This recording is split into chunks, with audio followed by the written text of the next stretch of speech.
Today on an all-new Dr. Phil.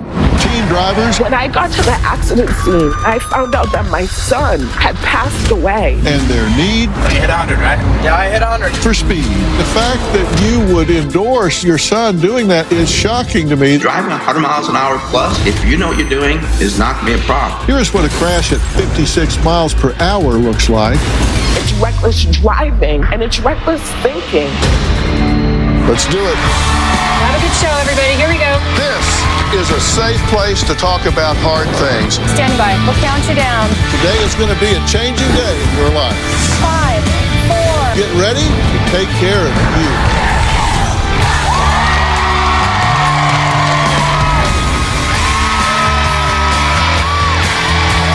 How you doing? Thank you very much. Thank you very much. A 17-year-old crashing into and killing an innocent woman while driving nearly 100 miles an hour. An 18-year-old taking police on a high-speed chase at speeds he claims were over 130 miles an hour. Street takeovers with teens shutting down streets to race cars and doing donuts and burnouts. Now, parents, you're probably saying, my child would never do that. But do you really know what they're up to behind the wheel? Now, before you celebrate your days of being a personal chauffeur coming to an end, you need to watch today's show with both eyes wide open. Here's why. We have seen a lot of reckless driving in recent weeks, from police chases to drag racing to driving through schoolyards. One teenager is dead and 2 more injured after a high-speed crash. He's crashing. No one's got out of the car. Should be 3 of them. Let's get that D-roll. A pretty bad crash. Never before seen video of a teen driver in a Lamborghini hitting another car at more than 100 miles an hour, killing the woman behind the wheel. 4 teenagers and a 12-year-old in a high-speed chase lost control, ultimately flipping over. We're talking about street racing. These cars were going so fast. There's pieces of rubber just like this scattered all over the road. Gabriel Crispo. He was jogging when he was hit and killed. Investigators say 2 17-year-old drivers were street racing when one of them lost control. Every morning for the rest of their lives, they're going to realize that their actions at 17 years old resulted in the death of someone. Well, 19-year-old Nash and his father Brent both say not only do they have the skills and fast cars to safely drive over 100 miles per hour, but it's something they actually do together.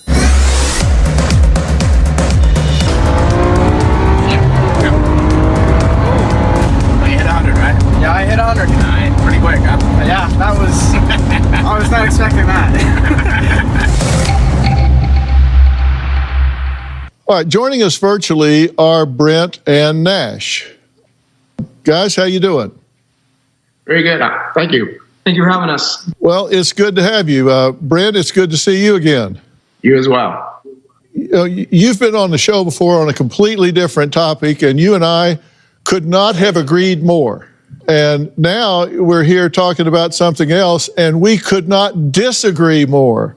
I am really shocked to hear that this is something that you sign off on and actually do with your son, Nash. Nash, it's good to meet you.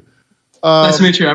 Meet you in person. You have exotic cars that'll do probably 200 miles an hour, and you guys go out and drive over 100 miles an hour. That's just your daily driving, correct? On a monthly basis, when I'm driving those cars, I probably hit 100, over 100, probably multiple times. It's not hard for me to do it because I'm used to it. And that's one problem that I kind of see is that, and I feel very bad for those people. My condolences go out for their children. But the difference is that they weren't trained how to drive fast. Now, we showed the video of Nash driving over 100 miles an hour. I think he said drive, 110 or something? Yeah, it was 110, something like that. But it's important to understand how fast you're going, what that feels like. When you're driving 130 miles an hour, that's nearly 200 feet per second. You better know what you're doing. If you don't, you're going to have a bad accident. Nash, you say that the top speed that you've reached on a freeway is 135 miles an hour, right? That is correct. And what exact training do you have for that? Well, just honing my skills. I just take it out and I practice it, and I try to avoid other people. When I practice, I'm going on roads where I won't see anyone. I'm not going to hit anyone. Or I'm on the freeway late at night when there's barely anyone on there. I'm in the fast lane and I can't see a car for, gosh, I don't know, at least a mile. You also can't see a coyote. You can't see a pothole. You can't see irregularity in the road, and you don't know what's going to happen if you have a blowout or a commercial tire that you have on your car starts separating and comes off. You have no idea what that car is going to do if that happens at that speed. And what you say is true, but you don't buy cheap tires. And speed is not the problem. It's the car, it's the ability, and it's the roads that we drive on. They need to make our roads safer so you can drive faster. And it's not the speed. Again, I want to point that out. Driving 100 miles an hour plus, if you know what you're doing, is not going to be a problem.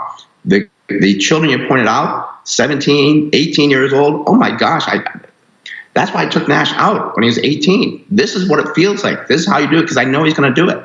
And I progressed. Hang on, you say it's not the speed, it's the other things that, yeah, it is the roads, it is the tires, it is whatever, but you are on roads that aren't being taken care of, and you're still driving that fast. There was a tragic end to a teenage boy driving a Lamborghini at high speeds, and this is something that you guys need to see. I mean, take a look at this, and then let's talk about it.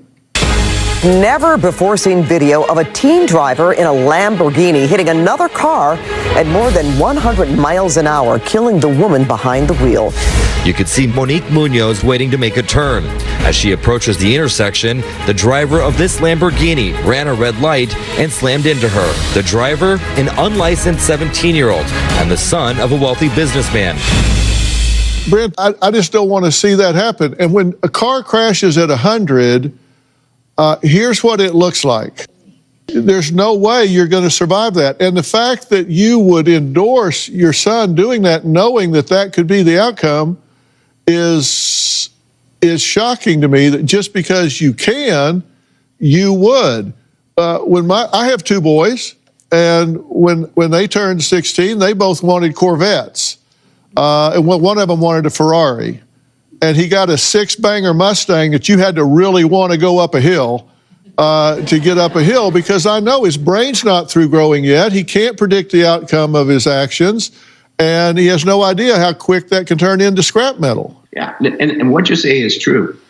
But you're not going to be able to stop this because, I mean, Fast and Furious is one of the top-selling franchises ever. Kids are going to go fast in cars. Instead of trying to deny it and say, don't do it, we need to have kids learn how to drive faster and respect the speed. Those ones that you showed, oh my gosh, what's that kid doing going so fast on a city street? That is not where you're going. Again, I've been driving for 50 years. I have never, ever had a high-speed accident, and I've gone over 100. I think on the road, the fastest I've gone is probably 145, 150 on the road. But I know what I'm doing. I can see down the road. I can see the on-ramps.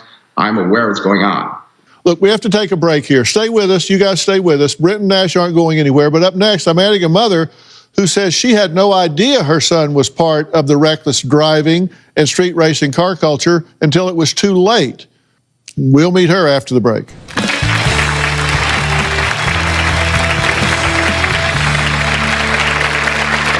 Johnny was leaving for work. He said, Mommy, I'm out. And I said, okay, son, drive carefully.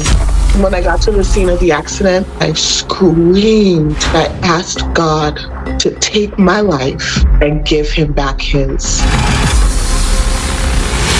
And later, I decided at the age of 18 that I would chase my girlfriend and her friend in a car, and her friend ended up losing control. And I ended up going to prison for 22 years. I've only been out 1 year. I wish I would have made a different choice. What happened to the people in the car? A husband and wife were killed. Police say a teenager was racing and they crashed. His Infiniti was going nearly twice the speed limit when he lost control, swerved into the wrong side of the road, and hit a Chevy SUV inside the Chevy. It was 61-year-old chiropractor Donald Hewitson and his wife Teresa. She died that night. He died this morning. Valdez was street racing another unknown car when he lost control. Witnesses estimated speed at 85 miles an hour or faster. When it comes to teens, drugs, bullying, and online dangers probably top the list of parenting concerns. But you need to add reckless and high-speed driving to that list. Raina says she had no idea that her son, Ajanni, was immersed in the world of street racing and dangerous driving until he lost his life in a fatal crash. A few years ago, if someone had asked me if reckless driving and street racing existed, I would not have had a clue. But unfortunately today, I know way too much about it. My son Ajanni loved cars, and he bought his first car. It was a Nissan 350Z. It was about 2 years ago. Ajanni was leaving for work. He said, "Mommy, I'm out." And I said, "Okay, son, drive carefully. I love you." And he said, "I love you more."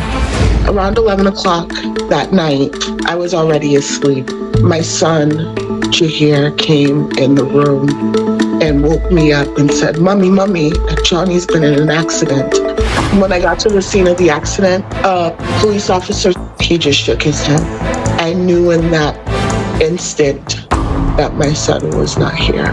I screamed. I asked God to take my life and give him back his. What I found out was Ajanni had been racing another car. People have speculated that he was traveling over 100 miles an hour. He lost control of the car. Ajanni wasn't wearing his seatbelt, and upon impact, he was ejected from his car. If I could just reach one person and prevent what happened to Ajanni and our family from happening to theirs, then Ajanni's death would not be in vain. You had no idea that he was out doing this or messing around this way? No, I had absolutely no idea. Right. And you know, we have some excerpts from AJ's traffic crash report. Witness 1 said they observed a red flash pass him and immediately observed a Mercedes pass him on the left side at a high rate of speed. Witness 2 said they observed a Mercedes pass him at a speed of 150 miles an hour, followed by a red vehicle.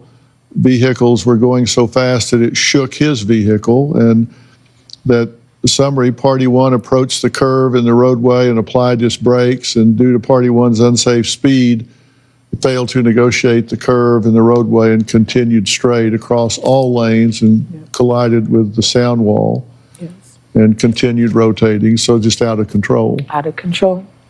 And you found out that was just kind of his driving pattern after the fact, After right? the fact. After the fact, we discovered that Ajanni was illegally racing, and it wasn't just a one-off. This was his habitual practice. This was his driving habits. These were his behaviors. My son Ajanni is brilliant. He's not dumb. He made a dumb decision, and he was influenced by the movies, Fast and Furious. He was influenced by the video games. He was influenced by his friends.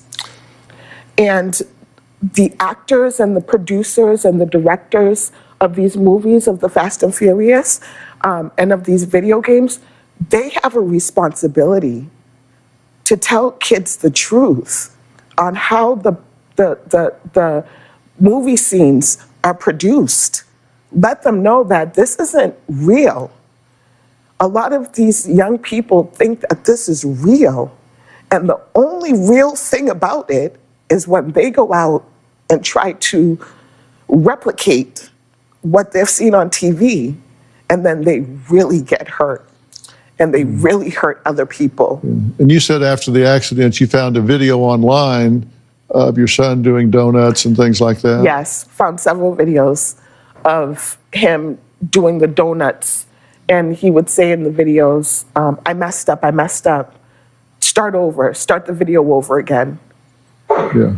And they do these stunts, these tricks, these races, and a lot of times they're filming it. And they're filming it to put it on social media. To influence others. To influence others, to gain followings, to show that they have the experience. There are some practical things that you'd have to think about, and we don't think about these things, but what's the difference in the reaction time when you're driving 55 versus 100? It's a big one. And we don't think about these things very often, but we're going to talk about that when we come back.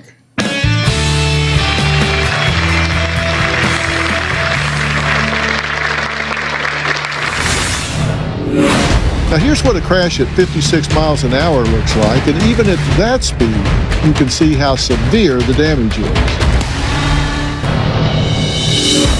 It's been about 2 years since I lost my son, Ajanni, to street racing. Unfortunately, I'm reminded of Ajanni's accident every day because we have to drive this particular section of the freeway twice a day. To this day, you can still see where Ajanni's car made impact with the concrete barriers. I just wish that no other family will ever have to endure what my family has. Raina said she had no idea that her son Ajanni was involved in street racing until after he died in what witnesses claim was a high-speed interstate race. And I've said we don't really think about these things, but the reaction time for an average person to react to something that pops up, like if they see somebody back out in front of them or an animal run across the road or something, is about 3/4 of a second. And at 55 miles an hour, a car travels over 80 feet per second. At 100 miles an hour, it travels over 146 feet per second. And so when you add in the reaction time of 3/4 of a second, then at 55, you go 60 feet in the time it takes to react. And at 100, you go almost twice that, or nearly 110 feet. Here's what a crash at 56 miles per hour looks like. And even at that speed, you can see how severe the damage is. Now, Avery was Ajanni's best friend and says there have been times where he's blamed himself for Ajanni's tragic death. Take a look. AJ and I were best of friends. We were always together. We both loved driving very fast. We were always going at least over 90 to 100 miles per hour on the freeway. I thought it was cool to teach AJ things about cars. I taught him in small steps and explained to him when to gas it, when to brake. We felt like we knew what we were doing. We were invincible. When I heard the news that AJ had been in a crash and died, I really broke down. When I realized I lost my best friend, it hit me very hard. I had to come to terms with the part that I played into all of this. There was a time that I did blame myself for his death. I felt some type of guilt. I taught him how to do donuts and things like driving very fast. Since AJ's death, I completely stopped driving recklessly. When it comes to reckless driving, what people do need to know is not worth your life or anybody else's. I learned that the hard way. Well, Avery, I'm glad you're here to talk about this, and I'm glad you've made the decision to stop. That's the important thing here. The thing you can do to continue to be his best friend is to be a good example of what not to do at this point. And I hope you don't spend your life beating yourself up over a bad choice that he made. I did blame myself for a short time, but of course, like you said, he had his own decisions, and he was the type of person to make his own decisions and not be influenced just by anything I would say. So, no, I most definitely dealt with those issues. And, speak up on it when you get a chance to, like you're doing today. So thank you for doing that. Most definitely, I'm glad thank you. That you're not doing what you're doing. Thank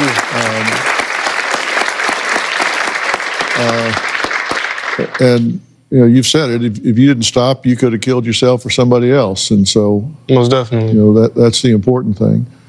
But, Brent, you and Nash think you do this differently, and so this doesn't apply to you. You're invincible to this, I guess. Nash, what do you think? I wouldn't say I'm necessarily invincible, but I always try to assess the risks as best as I can. I try to keep other people out of it as much as possible to the point where I feel like I'm the only one putting myself at risk. I understand the risk. I understand the danger that I could very well slip up and, not be here anymore. And that's very hard to kind of talk about and say, but it's the truth of it. I mean, there is a innate risk to it, just like everything else. But what's the risk-reward ratio for you? Because you're too valuable to put yourself at risk. Like, as your dad said, it doesn't have to come down to your skill, or it's the roads, it's the uncontrolled variables. It's just not worth it. Can I say something, Yes. Dr. Phil? It's not a controlled environment. You're on the freeway. You're on the main roads where other people have the right to be. And you're putting other people at risk. When I got to the accident scene and I found out that my son had passed away, I also found out that there were no other cars involved. And in that moment, I thanked God. I thanked God that my son, Ajanni, went home to heaven with clean hands, that he didn't go home as a murderer. And you need to have the conversation with yourself, and you need to have the conversation with your son and ask yourselves, is this a legacy that I want to leave behind? Can I live with myself if I caused someone else to die because I wanted to have a good time? It's not worth it. It's reckless. It's reckless driving, and it's reckless thinking.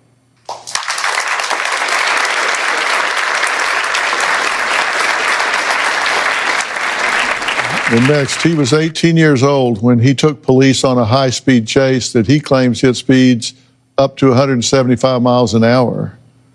He says that at the time, his wealth and his youth made him feel above the law. We're going to meet him after the break and see what he has to say.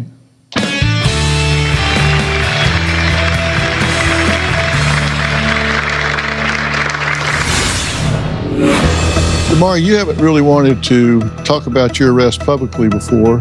Why is it important, you think, to talk about it now?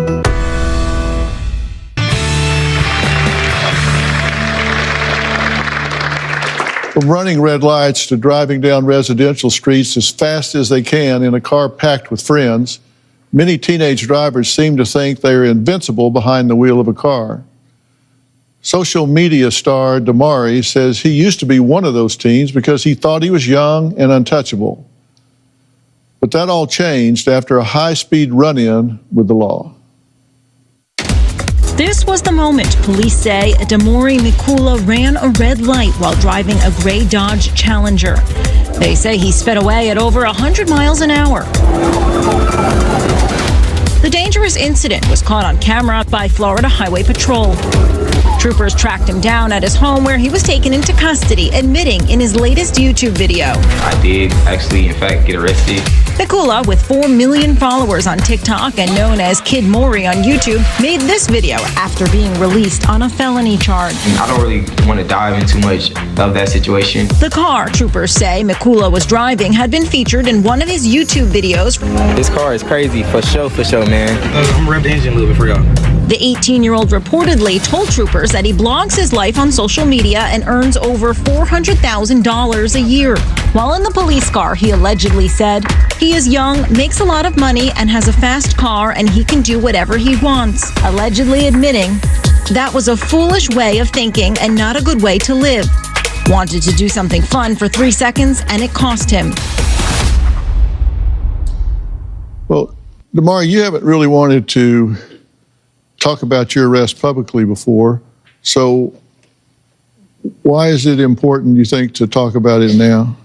I decided not to talk to my audience because they're a very young audience and they make jokes and laugh at things like that, and they don't understand the seriousness of the actual incident I was in, so they would take it as a joke. And me being so young at the time, I didn't even know how to answer back to the situation that I was in. Yeah. And this was something you did on impulse, right? Yes, sir. I just thought that I could get away with it. I didn't even see no police cars. I just thought that that was just something normal to do. There was no cars in my sight that I seen in front of me, so I was like, might as well just go step on the gas and just take off. So what just wind up costing you?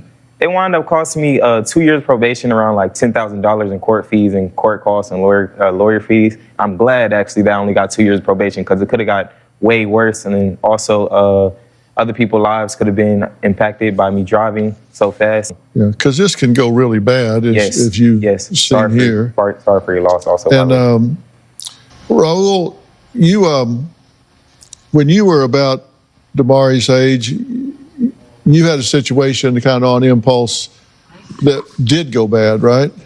I decided at the age of 18 that I would chase my girlfriend and her friend in a car, and her friend ended up losing control.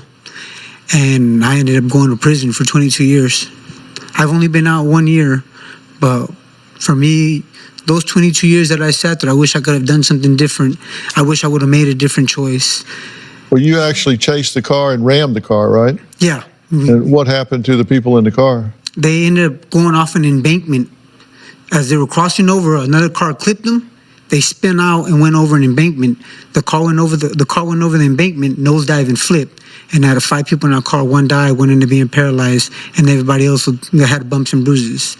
That's what I'm saying. You don't get up in the morning thinking that these things are going to happen, but when you're being reckless and doing things, it can get way out of hand in a fast hurry. It could have been really, really bad. Yes, sir. And the fact that you're here owning it and saying, I didn't know how to talk about it at the time, but I know how to talk about it now. You're here now saying, bad idea, bad choice, shouldn't do it. Yes. Don't recommend it. Exactly. Bad idea for sure. Never would want to recommend that to anybody to drive fast. I hear about Brent and Nash driving fast and everything. So I know I'm probably not as skilled as your son in driving, but I would say it's best not to drive that fast at all, because it could be anything. Like Dr. Phil said, he said potholes, coyotes. Actually wrecked my Hellcat red eye because a raccoon jumped in front of my car and I went swerving like 3 times. And I hit the barrier, the concrete barriers that's on the side of the highway. So that's just something to look at. Yeah.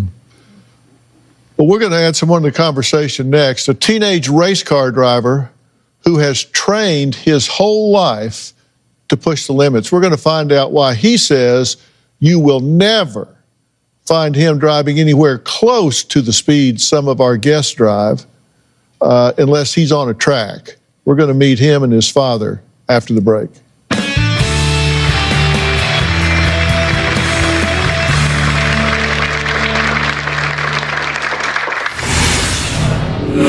You're actually recovering from a pretty serious crash where you were ejected from the car, right? Yeah, I was doing really good, and then actually hit the wall and flipped, and I came out of the car. So, Dad, what was your thought at the time?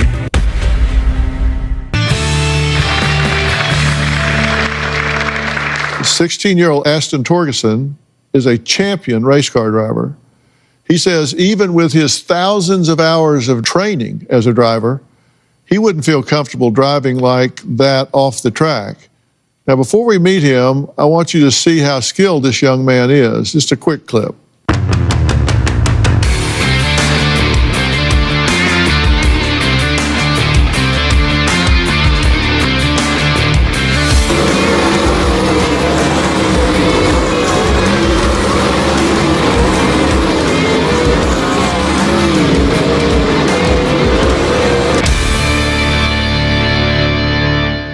Please welcome Ashton and his father, Danny Torgerson. So glad you guys are here. Thank you, thank you. You're how old? 16 years old. 16. You've been driving on a track how long? For 12 years now. For 12 started years. when I was 4 years old. Really? And you've been training him, right? Well, to be fair, not me personally. He has like driver coaches. Right, of course. That'll train, but he's been training since then, and it's tracks from asphalt to dirt. And a lot of this is in a simulator? Yeah, at home I have a simulator, which is just me practicing, probably once a day just to practice and get time behind the screen there. And then I go to the tracks on the weekends and perform my races and stuff, and just try to get as much practice as I can.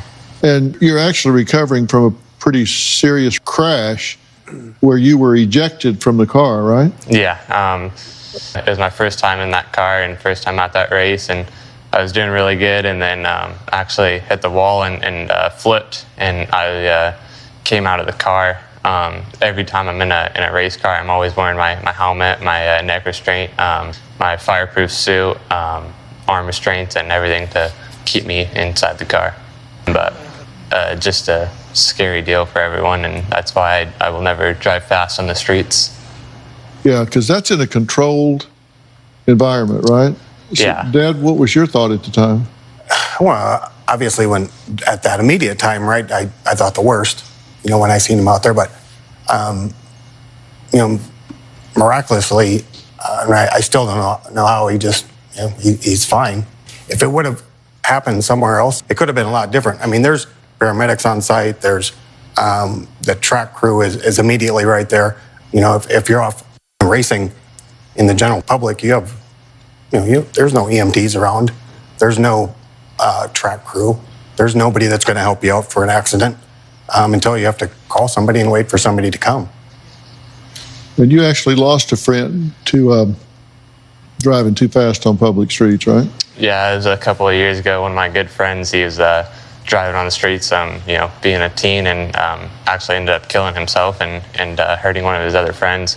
And at the time, it's too late for anything else to happen, and it just it hurts his family more than him, and just sucks that he had to leave this world so soon. So you're not a fan of driving fast on the streets because it's why? Uncontrolled? Yeah, too many variables? Yeah, not at all. All my driving will stay on the track, and if I'm going fast, it can stay on the track. There's, like my dad said, there's paramedics at the track, and you go on the streets and go fast or whatever, and you wreck. There's no paramedics, or you're just wearing a little seatbelt in your car, and in the race car I got a 5-point harness. So in the streets and everything, it's not worth trying to go that fast to have fun for that little bit of time. Next, from monitoring technology that can track your teen's driving speed to the types of vehicles that are safest to drive, we're going to meet an expert who has all the tips parents need to know to help their teen driver stay safe behind the wheel. That's after the break.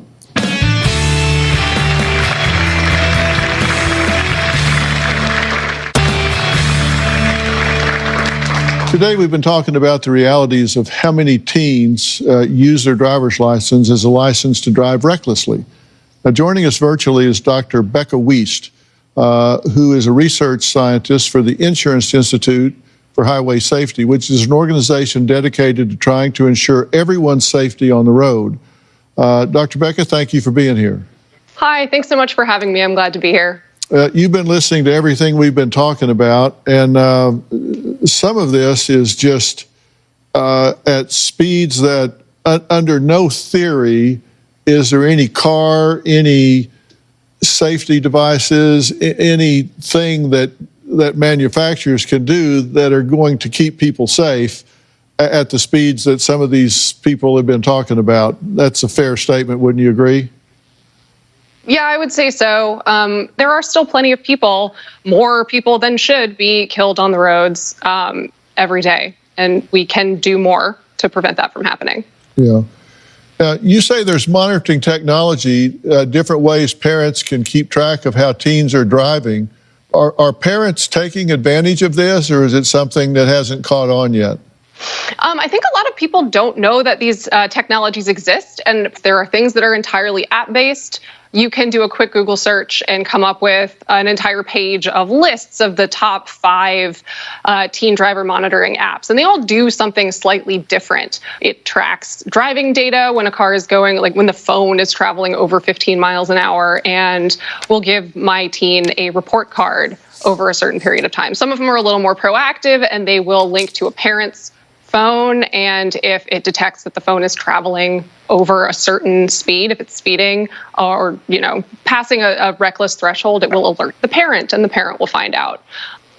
Well, you had an interesting list that I was reading that had, I thought, some really good points for parents. Number one was set a good example, and you say this starts as soon as a child begins to pay attention in the car, like when they start facing forward, right? Yeah, so kids are incredibly receptive little sponges, and they will watch you and absorb a lot of what's going on in the car. So that is, you're communicating everything from whether it's okay to use your phone while you're driving to, if it's okay to yell at other drivers or exhibit road rage or, manipulate the radio or, and they can notice if you're accelerating or braking really hard or turning really hard. And they develop from a very early age this model of like what is normal for driving, what is normal and okay for a driver to do. So when they start driving, they've got this lifetime of this example. So building good habits starts very early. Yeah, and you said vehicle choice is important. Like you don't think it's good to put teens in these micro or mini cars. It's better to get cars with less horsepower that are heavier, for example. Yeah, so we recommend cars that are slightly bigger and heavier, that have slightly lower horsepower so they don't accelerate as quickly, because teens, however conscientious or loving or smart or skilled your teen is at other things, they're still, when they learn to drive, are going to go through a period of being a beginner, and you want them to have something that is harder to make a mistake in. We also recommend something to make the list. A car has to have electronic stability control, which is something that I think people take for granted on cars, especially because it comes standard on all new cars now. But it's something that helps the driver, any driver, but especially teens, keep control of a car in an emergency situation. Yeah, and there are several on the list. The last one is, and I'll put them all up on the site, but the last one is, you said, once they get a license, it's still a good idea to drive with them once in a while and make sure they're not picking up bad habits. Yes, it'll pay dividends to keep tabs on how your kid is driving. So, check in once a week, multiple times a week, just drive with them, see if they're, continuing to use the good habits that you tried to teach them. Yeah, good idea. Next, this topic really hit home for a mom here in our audience. We're going to find out why after the break.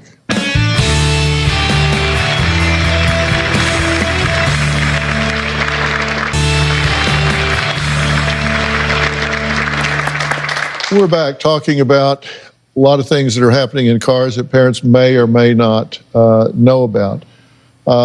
Lily is with us. You have a 16-year-old Valentina, and she was killed riding home with someone from a party, right? Yes. What happened? She was getting a ride home. There were two other girls with her, and the boy that was taking them was a week shy of 18. On the way while he's taking them there, he sees a co-worker passing by. They looked at each other, they get side by side, and they challenged each other to a race. Valentina was sleeping in the back seat. She was tired from the party they were going at, and she didn't have her seatbelt on. As he takes the challenge, he starts going over 80, not even 100, just over 80. He crashed against an SUV. It was 1 o'clock in the morning. Thinking there was no one there, it was a free road, it was in the middle of the night. This lady was going back home from a late shift, crashed against her, then against the fence. And when Valentina's best friend woke up, Valentina was hanging from the window, and she passed away from her head injuries. At the time, I didn't know what street racing was either. We're talking about back in 2013. In 2014, I started talking at schools. I started creating programs. I didn't want a parent to lose a child for something 100% preventable from a crash. Because yes, we call it a crash, not accident. And feel like an accident is when you drop something and you spill a glass of water. These are crashes, it's 100% preventable crashes. Well, God bless you for what you're doing. Thank you. It's well worth it. Thank you.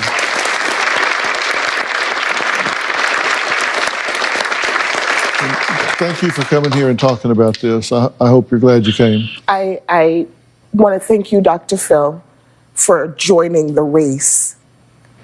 And Avery, Ajanni's best friend and his brother, is so instrumental in going out and talking to the kids. And I go out and talk to the parents, the adults. Mm-hmm. And I always say we're in a race to save their lives. As fast as they're driving and racing on the roads, we're in a race to get to them. So when I found out, Dr. Phil, that you were doing this show, I said, oh, thank you, Jesus. Dr. Phil has entered the race, and we are going to eradicate illegal street racing and reckless driving. So I thank you, Dr. Phil. Thank you for being here. Thank all of you for being here. I hope you hear this. I hope you pay attention to what your kids are doing. Talk to them about this. Have them watch this show and see what we've shown you here today. Special thanks to Dr. Becca Wiest from the Insurance Institute for Highway Safety. For more information about today's episode, or if you'd like to share your story, log on to drphil.com, because we'll be discussing this on all my social platforms, and you know where to find me. Don't forget to follow and subscribe to my podcast, Fill in the Blanks, or Robin's I've Got a Secret with Robin McGraw. And find out the secret to humanizing your workplace with Erica Keswin. Stay safe. We'll see you next time. Thanks so much.